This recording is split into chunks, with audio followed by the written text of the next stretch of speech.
Hello and welcome to the UPSC Analyzer. Today we will discuss newspaper analysis dated 9th of November 2023. First news है income bar too low EWS senior faculty post go vacant in most central universities. तो problem ये है कि जो EWS में यहाँ पर कोटा की एलिजिबिलिटी है वो ये है कि आपकी इनकम यहाँ पर 8 लाख से कम होनी चाहिए, लेकिन जो यहाँ पर प्रोफेसर के लिए वैकेंसी है EWS के लिए, तो अगर कोई पहले असिस्टेंट प्रोफेसर रह चुका है तो उसकी जो यहाँ पर सैलरी होगी ये 8 लाख रुपीज़ पर एनम से ज़्यादा ही होगी। तो एक्चुअली यहाँ पर कॉन्ट्रडिक्शन है, जिसकी वजह से जो पोस्ट हैं वेकेंट हैं बहुत सारी सेंट्रल यूनिवर्सिटीज़ में। Nearly 4 years after reservation for the EWS was introduced, almost all faculty positions for the associate professors and professors in the central universities इस कोटा में वेकेंट रही हैं, क्योंकि कॉन्ट्रडिक्शन है बिटवीन टू एलिजिबिलिटी क्राइटेरिया।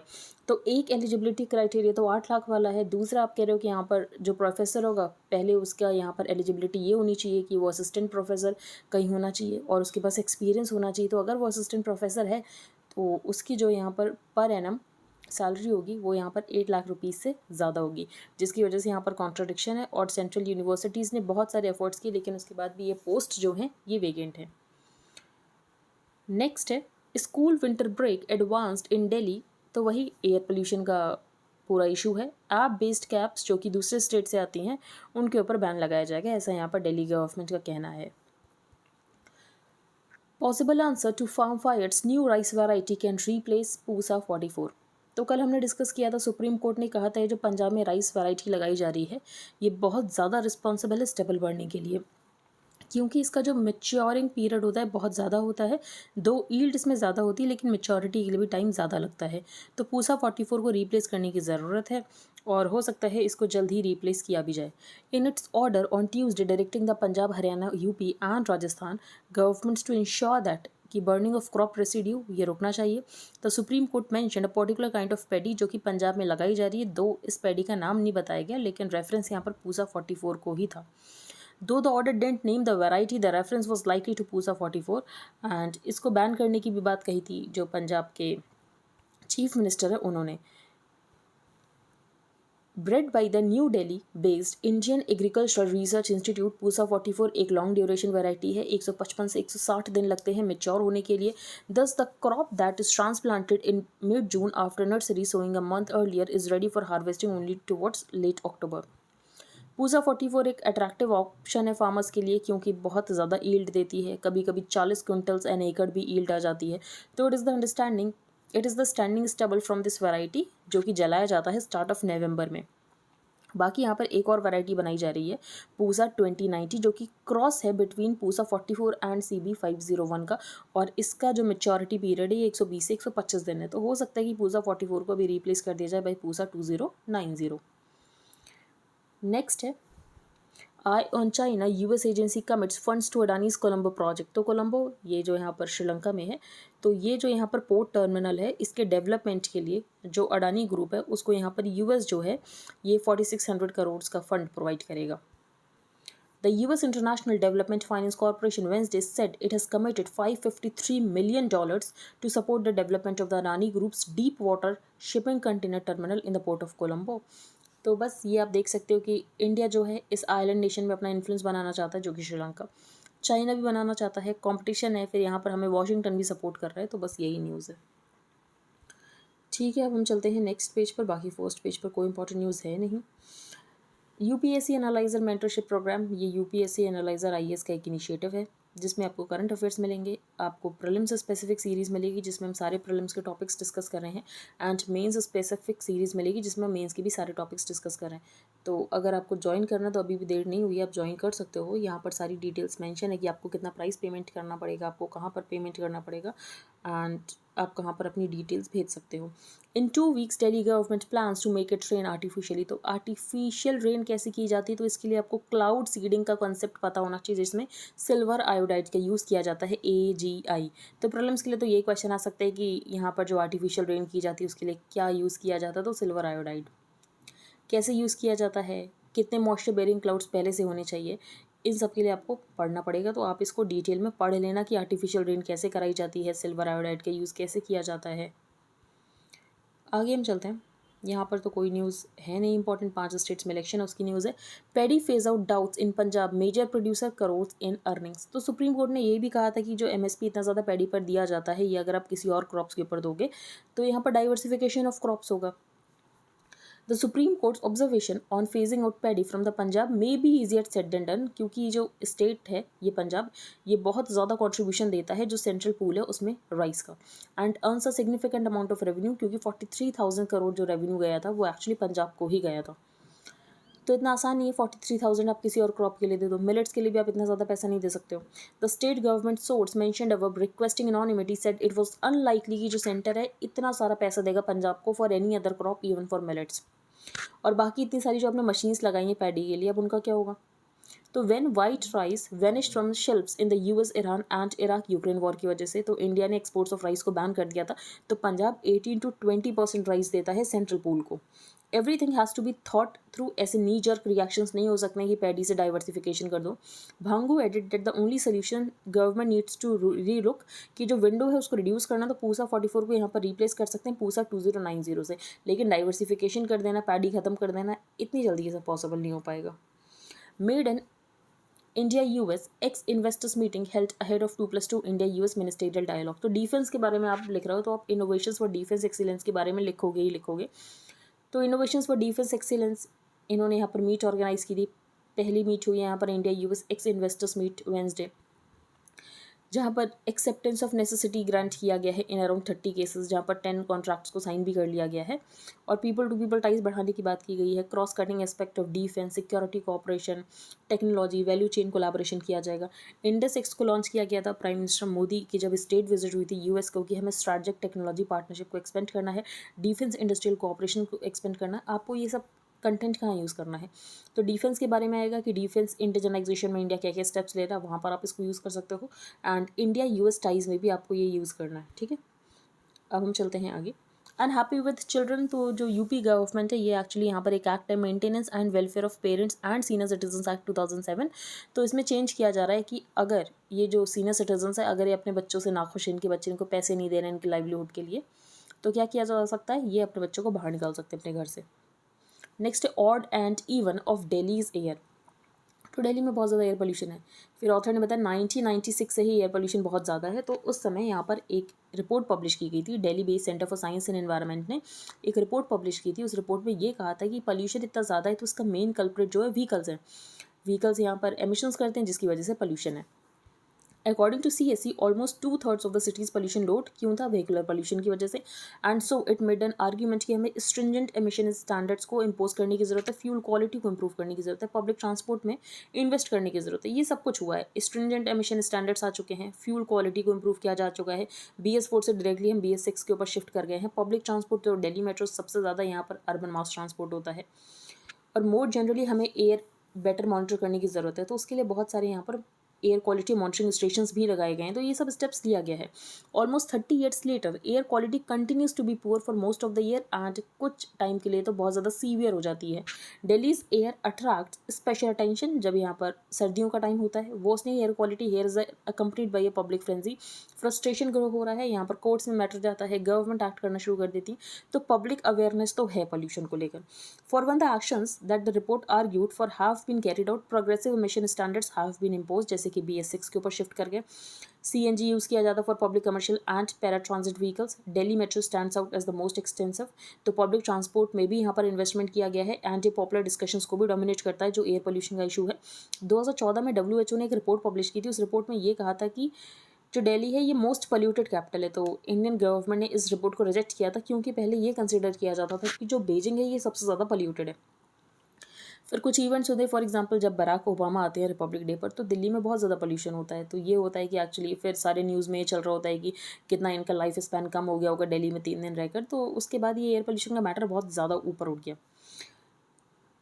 अगर हम यहाँ पर फंक्शनल कंटिन्यूस मॉनिटर्स देखें दिल्ली में तो ये इंक्रीज़ हुए हैं। व्हीकुलर पोल्यूशन जो है ये one of the several critical sources है जो कि कंट्रीब्यूट करता है दिल्ली की एयर पोल्यूशन। फिर यहाँ पर फायर क्रैकर्स की बर्निंग होती है, स्टबल बर्निंग होती है, बायोमास, ये सारे रीजन है जिसकी वजह से एयर पोल्यूशन है।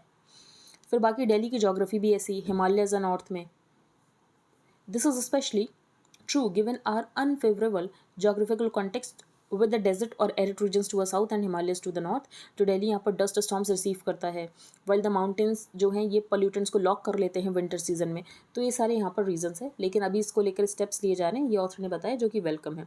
डाउजिंग फायर्स, तो सुप्रीम कोर्ट ने डायरेक्टिव दिया है कि स्टबल बर्निंग एंड होना चाहिए, एंड स्पेशली पंजाब को कहा है कि स्टबल बर्निंग एंड होना चाहिए। और पंजाब के पास ये अब और बड़ा रीज़न आ चुका है कि पंजाब को यहाँ पर लॉन्ग टर्म सोल्यूशंस को फ्रेम करने की जरूरत।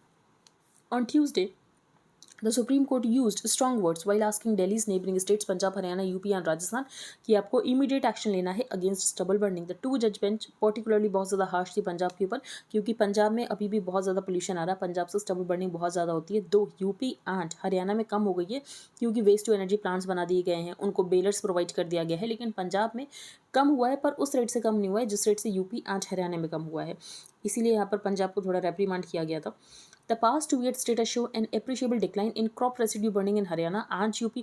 फार्म फायर्स पंजाब से भी कम हुए, लेकिन उसके बाद भी ये मेजर कंट्रीब्यूटर है। It's well known that the problem owes in large measure, क्योंकि हेवली सब्सिडाइज्ड इलेक्ट्रिसिटी दी जाती है फार्मर्स को, जिसकी वजह से जो फार्मर्स हैं ये वाटर गजलिंग पैडी ही लगाते हैं। The Supreme Court reiterated the need to change from practices and farm practices and called कि यहाँ पर सेंटर इंटरवीन करे, एमएसपी की पॉलिसी को थोड़ा चेंज किया जाए और ये सब कुछ करने की ज़रूरत है। सिनेमा एज रेजिस्टेंस, तो ये हम नहीं देखेंगे। बिहार सीएम, तो एक्चुअली बिहार सीएम ने कुछ बात बोल दी और जिसको लेकर बहुत ज़्यादा न्यूज़ बन रही है, तो ये आपके एग्जाम्पल इंपॉर्टेंट नहीं, आप इसको छोड़ सकते हो। बस मैटर क्या था, मैटर ये है कि अगर विमेन को एजुकेशन प्रोवाइड की जाएगी, विमेन का एम्पावरमेंट होगा, एंड विमेन का एम्पावरमेंट होगा तो फर्टिलिटी रेट अपने आप ही डिक्लाइन होगा। सिर्फ यही बात है, बस इसको बोलने का तरीका थोड़ा सही नहीं था। नेक्स्ट है अ मैटर ऑफ इंटेग्रिटी। तो यहाँ पर कैग के रोल बताया गया है कि कैग का क्या रोल होता है, कैग कैसे यहाँ पर लोकल गवर्नेंस इंस्टीट्यूशंस को एम्पावर कर रहा है। ठीक है, अब इस आर्टिकल को जिन्होंने लिखा है वो खुद कैग हैं, तो ऑफकोर्स यहाँ पर कैग की बातें की गई हैं कि कैसे कैग काम कर रहा है। तो कैग एक क्रूशियल रोल प्ले करता है डेमोक्रेसी में, फाइनेंशियल अकाउंटेबिलिटी इंश्योर करता है, फाइनेंशियल इंटेग्रिटी इंश्योर करता है, जो एग्जीक्यूटिव है उसकी अकाउंटेबिलिटी इंश्योर करने के लिए यूज़ आता है। तो CAG helps maintain the separation of power between legislature and executive and ensure करता है कि जो गवर्नमेंट की फाइनेंशियल एक्टिविटीज़ हैं ये अलाइन करे जो लेजिस्लेटिव के इंटेंशंस हैं। डेमोक्रेसी जिस तरीके से यहाँ पर अब्राहम लिंकन ने डिफाइन किया था, जो कि डेमोक्रेसी है government of the people by the people for the people. फिर United Nations 2030 agenda for sustainable development, जो यहाँ पर जो 17 गोल्स हैं उनकी ट्रैकिंग भी, उसकी जो ऑडिटिंग होती है वो भी यहाँ पर कैग करता है। By placing the Indian citizen at the center for implementation of the government programs and as ultimate beneficiaries, CAG से बहुत ज़्यादा एक्सपेक्टेशन है कि कैग यहाँ पर प्रिपेयरनेस करेगा, प्लानिंग करेगा, मॉनिटर करेगा, रेकमेंड करेगा करेक्टिव एक्शंस, जिसकी वजह से हम economic, social and environmental aspirations को अचीव कर सकें। फिर यहाँ पर सोशल ऑडिटिंग की बात की है, which is a very good step. तो सोशल ऑडिटिंग कुछ स्कीम्स में किया जाता है, फॉर एग्जांपल मनरेगा में, कि लोग यहाँ पर ऑडिटिंग करते हैं।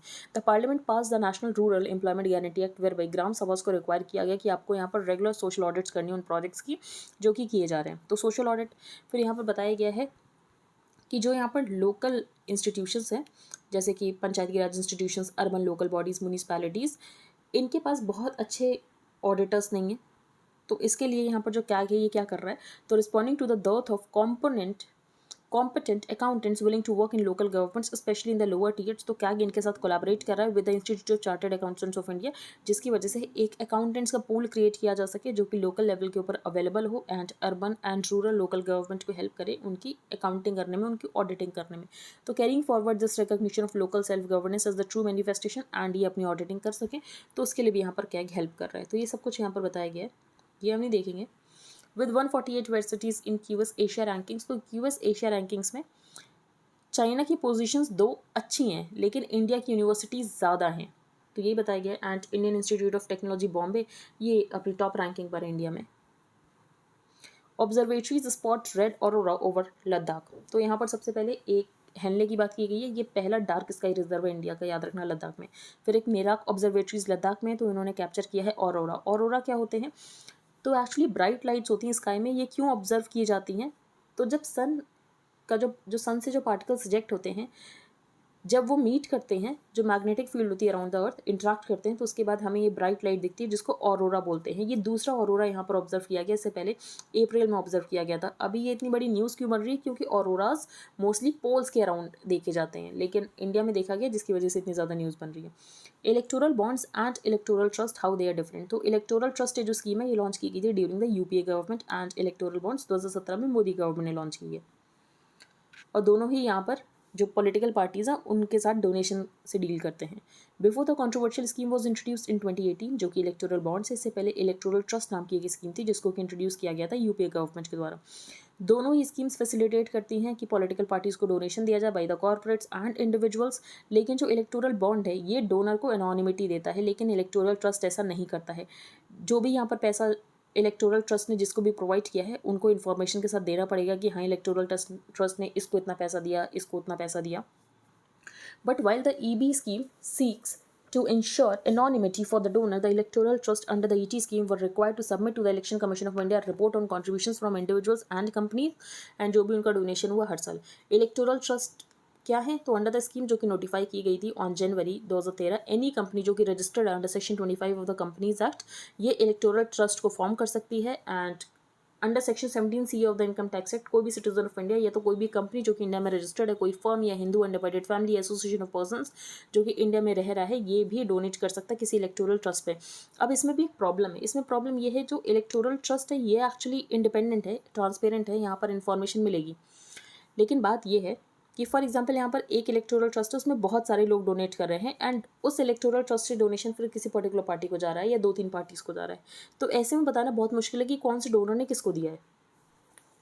तो the electoral trust route is transparent on contributors and beneficiaries. अगर एक कंट्रीब्यूटर तब तो आप आसानी से बता सकते हो कि यहाँ पर किसने पैसा दिया, किसको पैसा दिया है।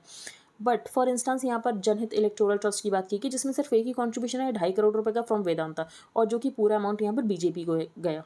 लेकिन यहाँ पर एक दूसरा ट्रस्ट है, उसका एग्जाम्पल दिया गया प्रूडेंट इलेक्टोरल ट्रस्ट, जिसका नाम पहले यहाँ पर सत्या इलेक्टोरल ट्रस्ट था। इसमें कंट्रीब्यूशन बहुत सारी कंपनीज हैं, डीएलएफ, जीएमआर, भारती एयरटेल, और इसका पैसा यहाँ पर बीजेपी को भी गया, कांग्रेस को भी गया, कुछ रीजनल पार्टीज़ को भी गया। तो हमें ये नहीं पता कि किस डोनर ने किसको दिया है, तो इतनी क्लैरिटी नहीं आ पाती। लेकिन दो यहाँ पर थोड़ी बहुत ट्रांसपेरेंसी तो है अगर हम कंपेयर करें इलेक्टोरल बॉन्ड से। फिर ये बताया गया कि कौन सी पार्टी को कितना पैसा मिला, जो कि हम नहीं देखेंगे। 1 ईयर ऑफ प्रोजेक्ट चीता, तो प्रोजेक्ट चीता को 1 साल हो चुका है। हम नामीबिया एंड साउथ अफ्रीका से चीता लेकर आए थे। तो कितना प्रोजेक्ट सक्सेसफुल रहा? तो ऑथर के अकॉर्डिंग ये प्रोजेक्ट सक्सेसफुल नहीं रहा है, लेकिन गवर्नमेंट के अकॉर्डिंग ये प्रोजेक्ट सक्सेसफुल रहा है, क्योंकि गवर्नमेंट का ये कहना है कि 50% सर्वाइवल रहा है इंट्रोड्यूस चीतास का, लेकिन ऑथर का ये कहना है ये जो इंट्रोड्यूस चीतास का सर्वाइवल रहा है ये बोमाज में रहा है। बेसिकली एनक्लोजर्स में बहुत टाइम तक रहे, थोड़े टाइम के लिए ये बाहर रहे हैं। तो ये वाइल्ड में सर्वाइव कर सकते हैं, नहीं कर सकते हैं, अभी भी हमें इसके बारे में क्लैरिटी नहीं है। इस्टेब्लिशमेंट ऑफ होम रेंजेस, तो होम रेंजेस इस्टेब्लिश नहीं कर पाए हैं क्योंकि आप इनका असिस्टेड डिस्पोजल कर रहे हो।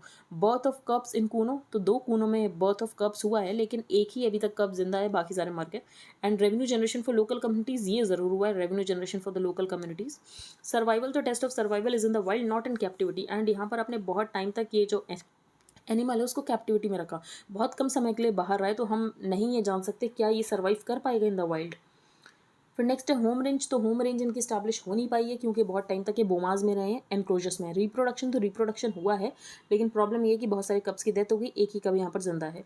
To get the cheetahs India promised कि हम नामीबिया को सपोर्ट करेंगे, और हमने नामीबिया को सपोर्ट करने के चलते में क्या किया, जब साइट्स में आइवरी ट्रेड की बात आई तो जो इंडिया हर बार अगेंस्ट में वोट करता था हमने सिर्फ अब्सटेन किया, हमने इसके अगेंस्ट में वोट नहीं किया। कूनोस कैरिंग कैपेसिटी, तो कूनों की कैरिंग कैपेसिटी उतनी ज़्यादा है ही नहीं, और हम 50 चीता तो कभी यहाँ पर नहीं ला सकते हैं। मैक्सिमम यहाँ पर 36 चीतास को लाया जा सकता है। तो chital is the cheetah's prime prey, and अगर चीतल की डेंसिटी देखें तो बहुत कम है। तो ये बताया गया paradigm shift ahead, since Kuno जो है ये सपोर्ट नहीं कर सकता है जेनेटिकली सेल्फ सस्टेनिंग पॉपुलेशन, इसीलिए जो प्रोजेक्ट का ओनली ऑप्शन है वो सिर्फ मेटा पॉपुलेशन ही हो सकता है कि आप यहाँ पर असिस्टेड डिस्पोजल करो। Why Bhutan's first military operation in 148 scheme against Indian insurgents.